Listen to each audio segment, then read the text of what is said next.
Hi everyone, welcome to BI Bytes with Rima.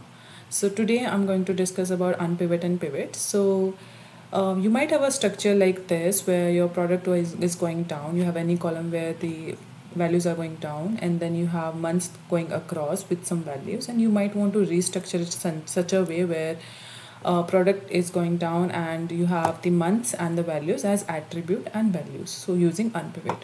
So let's do it in Power BI. So I have this similar table here, and I might want to change this. And how you do it is you click here under transform, you have the unpivot columns, and you have three options. We'll be doing one by one. So to use first option unpivot columns, you need to select all the column you want to unpivot. So I'll be selecting all these columns and then I'll click on unpivot columns. So you get attributes and values, and if you want you can rename these columns as like month, and for value you might want to change it to sales or anything you want.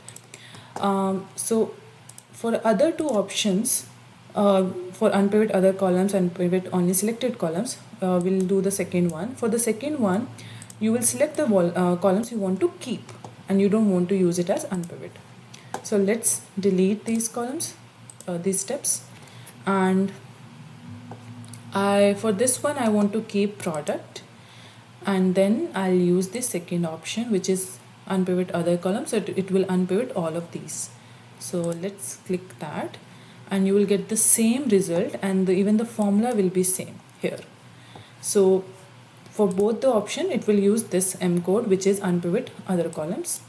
So now we'll move to the third option where you want to select only the column you want to unpivot.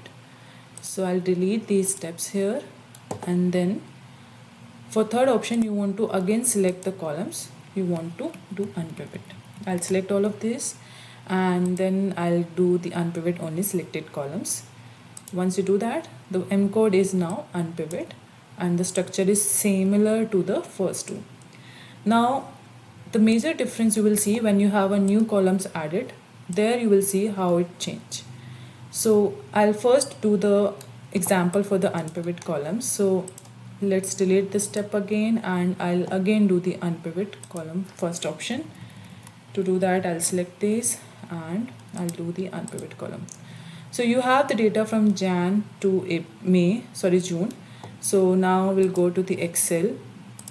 So we have data until June, we did the unpivot. Now I'll do the July, I'll add the July here and I'll see what happens to the table. So let's do Control S and I'll just refresh this data here under home. You have this refresh. Once you refresh, you will see the July column is already added. So that means it dynamically add the new values. Now delete this, and for these I'll do the second option, which is select other columns, and we have the data until July. I'll go back to the Excel and I'll add August. So if you add August, you will have one and then Control S, and again I'll do the same. I'll refresh it and I'll see what happens when we add the new data. So August already added here. So that means it dynamically add. Now let's do the third option. We'll delete this one, and for third again you have to select all the columns until August. I'll select, and under transform I'll select the third option. We have added that. Now we'll go back to the Excel and I'll add September, and I'll add some values here and I'll do refresh. Now we'll see what happens. Once you do a quick refresh, so you will see September is not the part of unpivot. The reason is you need to mention the column name here, and September name is not there, or you have not selected the September. That's why it's coming up like this. To include that, you need to type the column name, or you can add it while you're selecting it. So once you do it, select enter, and then there was a spelling mistake. So yeah, so this is done.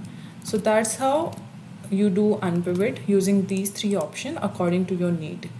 Now we'll move to the pivot.